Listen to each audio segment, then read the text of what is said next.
Welcome to Mcleod Lake. The stage is yours. Thank you so much for having me. It's so beautiful here. I came from Enoch, Cree Nation, where I'm from this morning, and I didn't know what to expect when I got here, but it was beautiful, sunny. It's actually not smoky here compared to Edmonton, so I feel like I can breathe. And as soon as I got here, everyone has been so warm and welcoming, so I thank you for that. I'm very honored to be here and share a piece of myself and my story with you. And just like any story, we'll start at the beginning. I have accomplished a lot that I'm very proud of, but in the world that I live in, people are always very quick to judge a book by its cover. A lot of people think that the things that I've accomplished have been handed to me or that it's been easy for me, but it's been anything but. And when I was a little girl, I was very fortunate to grow up in Enoch for a bit.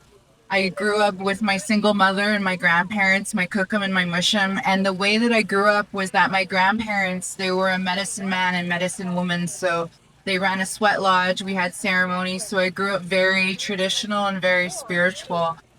And my life was wonderful. That's all that I knew was living on the reserve and seeing everyone like myself, my family members and my cousins. And my cookum always told me that being native made me beautiful because our culture gave me so much strength and it made me different. So that's how I grew up, was feeling strong and feeling a strong sense of identity. But my life changed very quickly. It When I was 5 years old, and this wasn't by my choice, my mom, I'll give some discretion, it's heavy, but my mom, she was dating someone at the time, and he was actually considered a leader in his community, and people respected him. And he also worked with youth, so there was a lot of respect. And my mom was dating him for a while, and it became one of those situations where, should we move forward? Do you want to move in? We'll become a family. And he was also a native man from a community hours away from our community. And my real dad was never in my life. He chose not to be. So I always was missing that sense of having a dad. The closest thing I had to a dad was my grandfather, my mushroom. So I felt like that's the love that I wanted was. And as soon as she had to go to the hospital, he took advantage of that time with me. And I won't go into detail, but I experienced all the types of abuse you can imagine. And I was only 5 when that first happened. And as a little girl, I didn't know if that's what love was supposed to be or not, because my abuser said that's what was right. And I just remember hurting in so many different ways, not just physically, but mentally, because he told me to keep it a secret. And it became one of those things where you start living in fear because he threatened me. He threatened to, hurt my mom, hurt my family, hurt me. And as a little girl, of course, I'm going to believe that. And as my mom was sick in the hospital, this just kept happening. But when she came back, there was even more abuse that I saw towards my mom. That we lived through a lot of domestic violence, but a lot of abuse that happened to me was when she wasn't looking. So she felt like it was just her, but it wasn't. And then he would threaten me when she wasn't around. So I felt like my life was just walking on eggshells. And I remember thinking, I thought this was going to be a good life. But I remember when I started my first day of grade 1, I was so excited to get out of that house. I remember thinking, I'm going to start something new. I'm excited.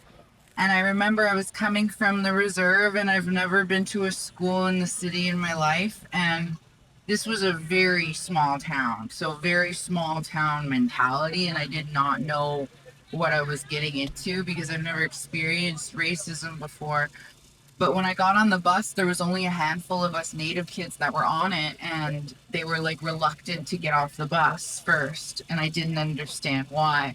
But I was so excited. I like ran off the bus. I was excited to start school, and immediately there were kids, bullies that were waiting there, and they just started throwing like rocks and dirt at us, and they were saying some pretty racist things that I've never heard before, telling us to go back where we came from, calling us dirty. And I remember I like looked down at myself, and like I felt like ashamed, and I didn't even know what shame was. I didn't even know what that was, but I never felt like that before. Like not welcomed, not beautiful, not good enough. And at this school, it's a very notorious school for racism, and I learned that later as I got older. But when I was at this school, I was bullied there. It was pretty bad. Teachers wouldn't do anything, and I only had one other friend who was coming from the reserve that I was coming from, and we were both going through the same things at home,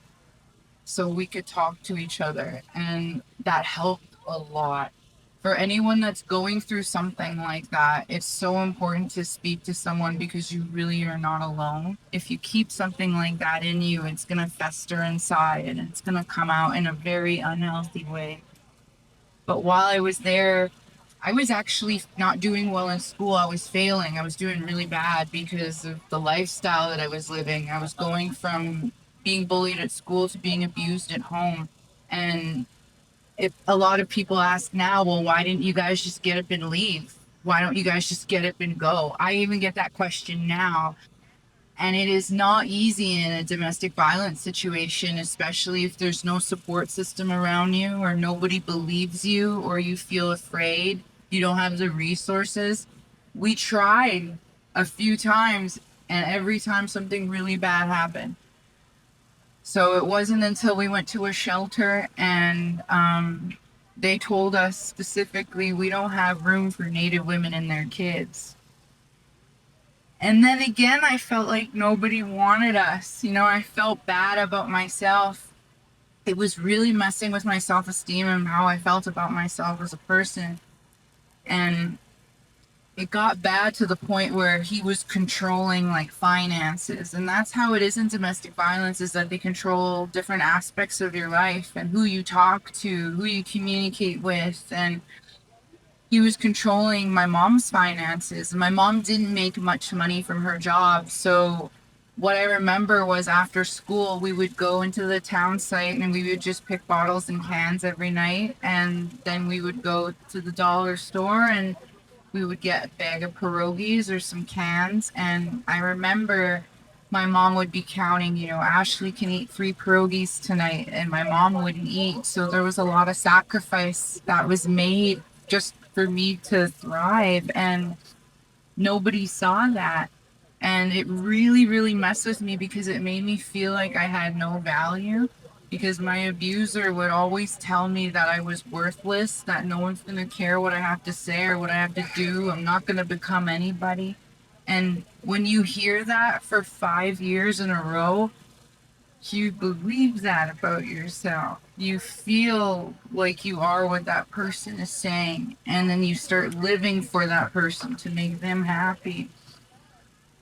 But it really brought my self-esteem so down, and I tried to just feel good. Sometimes I would look in the mirror and say something to myself, but it's like I couldn't really believe it until the day we escaped. And I call it the great escape. It happened by chance. My cousin was around and my mom was getting things ready, and his family wasn't around, and neither was he, because his family lived all around his house so they could see whenever I went outside. So there was always eyes on us. There was a lot of control. And the day we escaped, I just remember my mom saying, you know, get in the car, like we're going right now. And I started freaking out because I said, if we go, he's gonna find us and he's gonna kill us. And she said, no, no, we're gonna make it. We're gonna make it to your cookhouse. And we ended up going to my cookhouse house.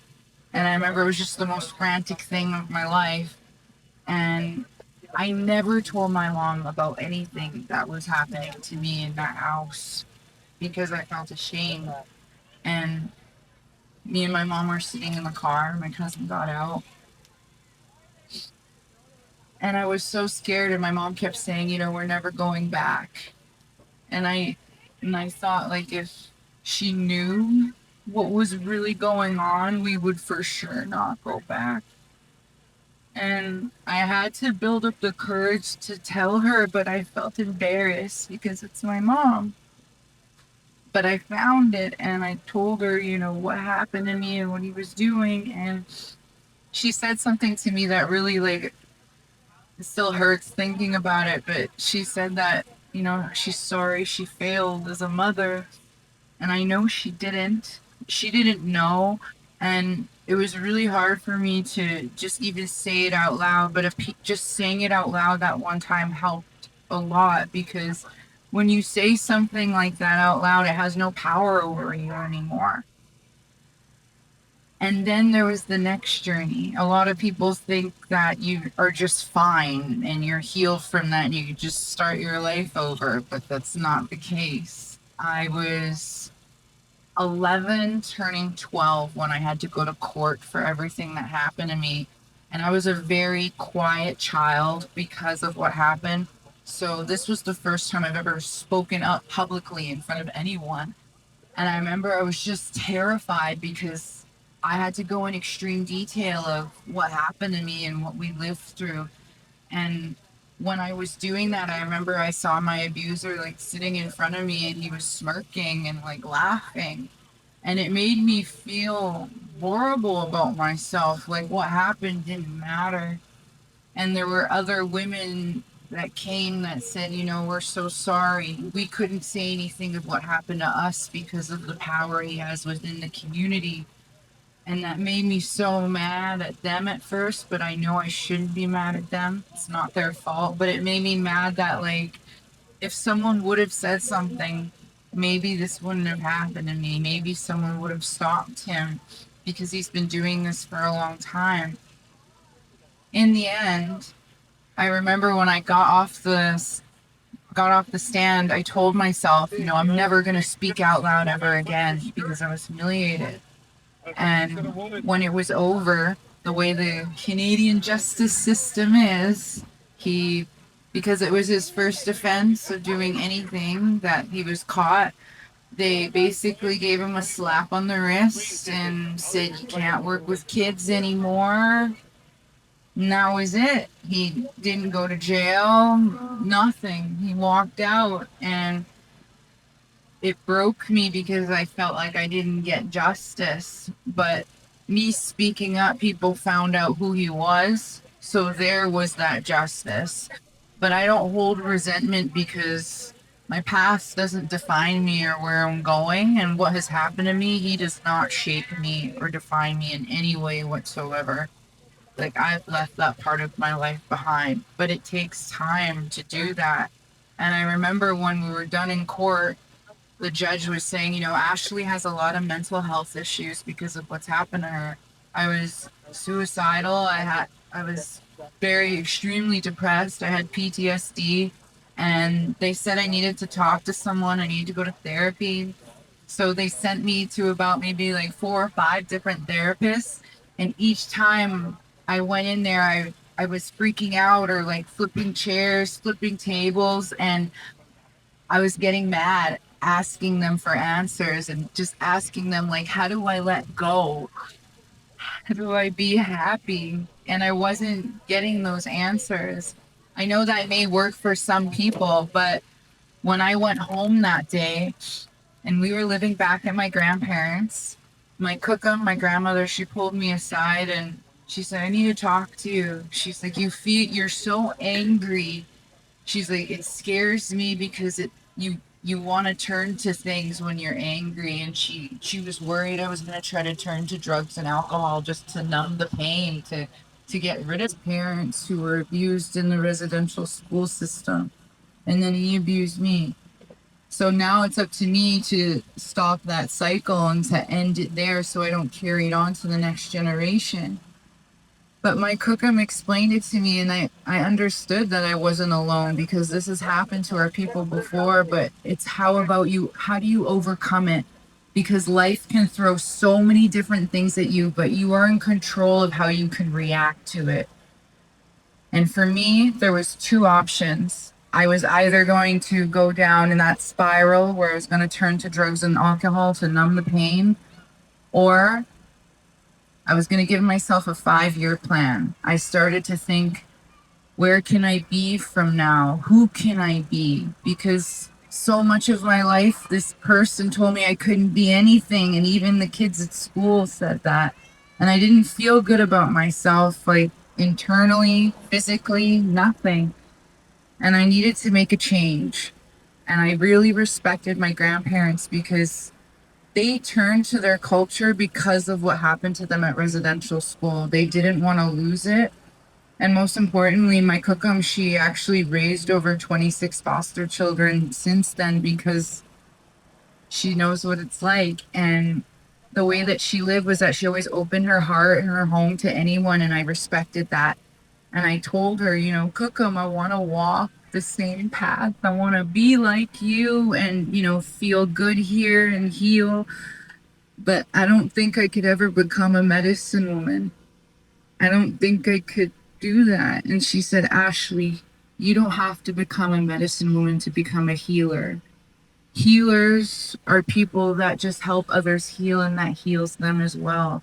That is a part, that is the healing that she's doing. That's why she was doing all those ceremonies and running the sweat, was because that was her way of healing by helping other people. And she said it made her heart smile.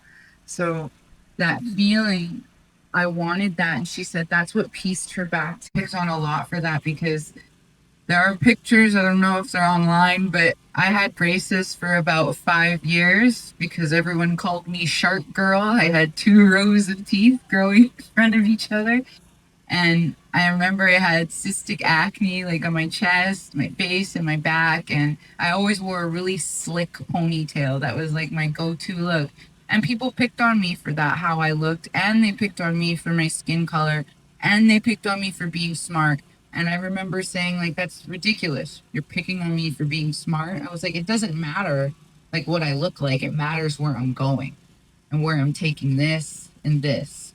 I was like, because you could be the most beautiful person on the outside, but if you have no substance in here, you don't have a good soul, you're not doing things with good intentions, then that to me is not beautiful.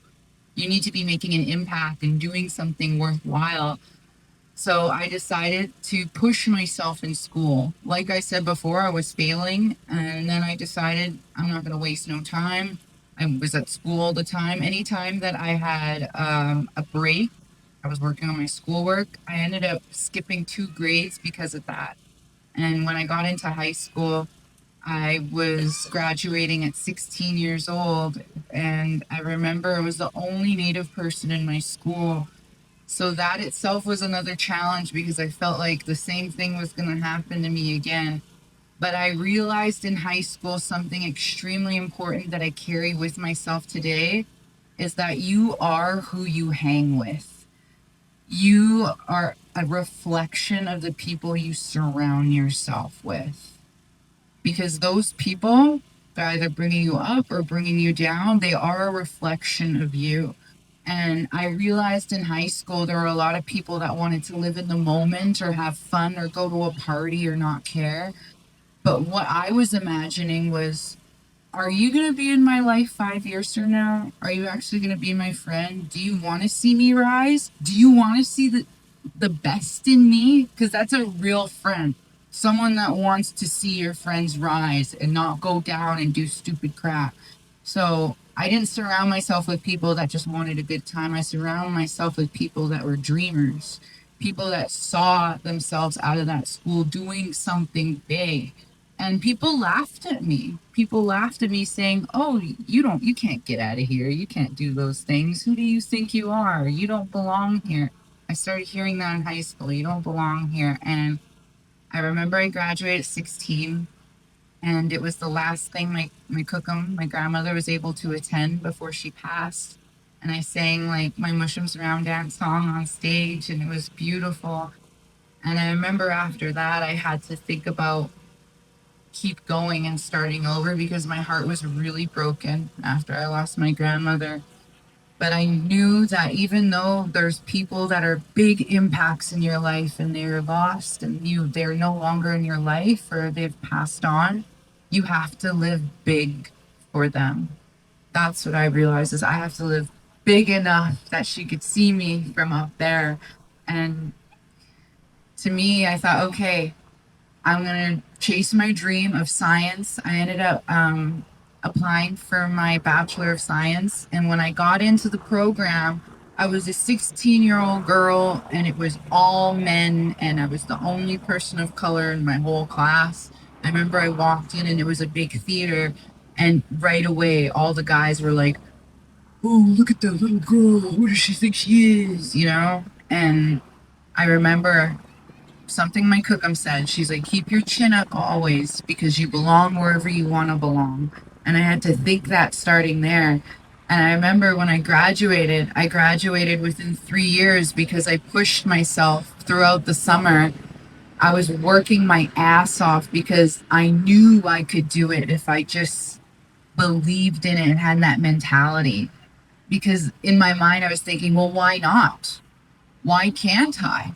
What's holding me back? The only person that's holding me back is me. So I'm going to go out there and, show myself what I'm made of. And I graduated at 16 at the top of my class within 3 years. And then I went back to school again for my Bachelor of Communications because I love to write. And then I went back to school again for my bachelor's in film and television because as an actress and for a writer, I wanted to be able to understand both aspects of being in front and behind the camera. I'd be able to create my own work and, write my own stories. So school for me was a powerful gift because regardless of what I chase in my life, I always have it in my back pocket if I want to do it again or keep going or chase those dreams. But another passion of mine was acting. But because I was so shy, I did not feel comfortable like being on stage, like singing. So in my family, we have families that come that are part of our sweat life. And we have a family, they're the Tatusis, and they're our sweat family. And so I grew up knowing Gordon Tatusis. He was an uncle to me. And he was an actor. For those of you that don't know, you can Google him. Amazing human being, an activist, an actor, and has done so much. And when he would come to sweat, I would always sit next to him because I thought he was so fascinating. And something about him felt good. Like he had a good nature. And even though he was chasing all these big things, he was still doing things for community. So it made me feel proud of him and like family, that family feeling. And I asked him, how did you do it? How did you get into it? I want to get into acting, but I'm scared. I can't be on camera. And he was like asking me what kind of skills, if I have any secret skills. And I knew how to ride Western, but I told him something that I didn't tell anyone. And I'm like, well, I can make crazy voices. And he was like, what? Let's hear one. And I started doing voices for him, and he was like, that's actually a talent, Ash. That's a talent. And my mom looked into getting an agent locally, just in Edmonton, and I did my first audition, and I ended up getting the role, and it was for a TV series that was in all Cree. And I remember when I got there, I didn't know who I was reading with, and when I got there, it was my Uncle Gordon and Tantu Cardinal, who I just ran into at the airport the other day. But I was like, oh my God, because in my household, they're legends. So when I walked in the room, I was like, oh my God, I made it. I'm a star, I thought I had it all. And I started to feel comfortable by just using my voice. But I still wasn't comfortable to be in front of the camera at all. Just because of everything that I went through, I felt I didn't like that feeling of being watched. And it wasn't until I got into high school I realized that something needed to change because I can't live like that. I can't live in fear or be scared if someone's watching me, or how am I ever going to present my science fair projects properly, if it's just stressing me out. And I told myself, you know what? In high school, I'm going to step out of my comfort zone because that's where I'm going to find growth and I'm going to figure out what I'm made of. and what I'm good at. So I decided to try different things I never tried before. And I went to the drama club. And I thought those guys were crazy. Drama people, they're just so outrageous and they just do the wildest things. But I like that because they didn't care what anyone thought. And in high school, that's hard to like not care what anyone thinks. But them, when I walked in, they immediately made me feel comfortable to just be myself. And they were outrageous, like screaming, dancing on stage. And they taught me that, like, if you don't care about what anyone thinks, you do what makes you happy, like you glow, you thrive. And they didn't care what anyone thought, no matter how weird they were. I was like, those are my people. I was like, those are my weirdos. And so what I did was they gave me encouragement. The kind of people you want to be around, people that encourage you to try something, to be good and believe in you. They encouraged me to get on the stage, and they were like, we're just doing improv. And I was just sweating because I have like really bad anxiety. So I was just sweating, but I started to like laugh and have fun. And then I told myself, I've always wanted to dance ballet and I couldn't afford it. So what I did was like, I ended up getting a job after school, but that helped. But all my stuff came from the lost and found at the ballet school because I don't know what it is, but white people just throw some really good stuff away. Like even like brand new stuff, I don't know why. But to me, that was a treasure. Even though it was someone else's, it was a treasure. And I was able to dance. I was able to express myself and step out of my comfort zone. And I realized there's nothing to be afraid of. What else can I do? And dancing became a part of acting, and then I ended up doing theater. So it wasn't until I was 20 years old I auditioned for this show called Blackstone. And it was amazing because I remember I read 10 pages, which was a lot to memorize right beforehand. And when I finished my audition, the casting director was like, Ashley, if you get this role, and she didn't know I knew him, but she was like, if you get this role, guess who's going to be your grandfather? I was like, who? She's like, the Gordon Tatusis. And I was like, no way. In my mind, I wanted to be like, he's my uncle. It's cool. We got chemistry. You should totally cast me. But I didn't say that. I thought if it's meant to be mine, it will come to me. So I waited and waited. And with acting, it's a lot of no's and a lot of waiting, a lot of being patient. But I ended up getting the call. And the question they asked me was, because they were trying to push it to have a lot of seasons, they said, Ashley, what are you doing for the next 5 years? And I felt like that was like a manifestation thing because I always had this 5 year mentality of where I'm going to be, what I'm going to be doing. So I ended up filming that show for 5 years, and then I filmed Tribal, and I did another show called The Great Salish Heist, which I got to go to Cannes Film Festival and like do such amazing things there. And I'm also on another show which I think is hilarious. It's on CTV Comedy Channel. It's called Acting Good. I play this really outrageous barge captain, and she's really rough, so I recommend you watch it. And I'm also on another show that's coming out. They announced season 2 is coming out this September, North of North, season 2. Really excited for that.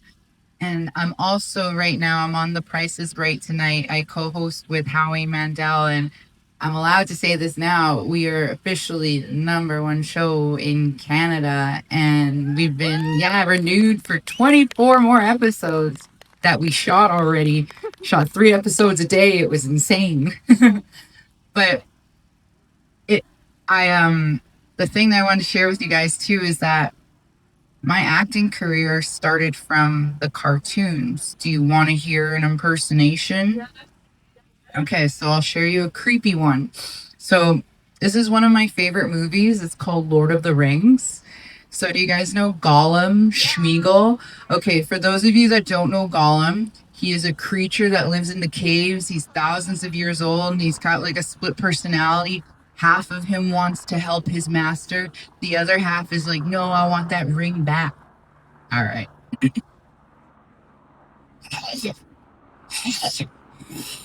gracious. Oh, Master would never take the wing from us. Master cares about us. No, no. Master wants to brace us for himself. But so I always say never judge a book by its cover. You never know when that sound was going to come out of my mouth.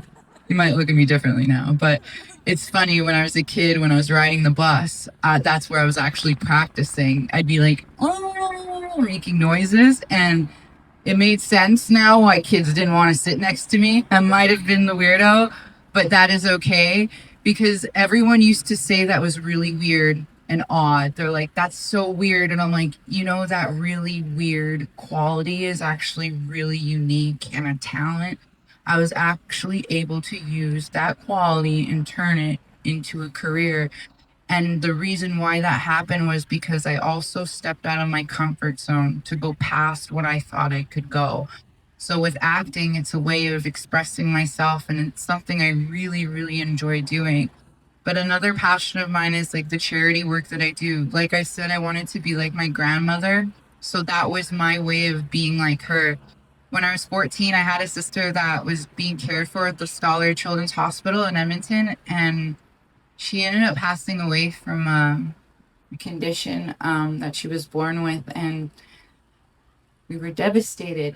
And there was just a lot of tragedy in my family. And I remember at the hospital, and this is when I was 14, I was just feeling like really broken because my mom was feeling broken. Family felt really disconnected. And I saw this room down the hallway called the Family Centered Care Network. And I would walk by and like be wondering like what's going on in there. And it would be families who had children who ended up just staying there. And I started volunteering and doing random things with that organization. And then I ended up becoming the youth representative for the Stollery. And this was just all volunteer because it made me feel good. And it was my way of, being like my grandmother. And then I started volunteering for how many other different organizations. But my cookum said that the people that need the most help are our own. And because children, she knew the people to connect me with. And that's when I started doing like outreach work with kids. And this is all stuff that you can't post about it or anything, because these are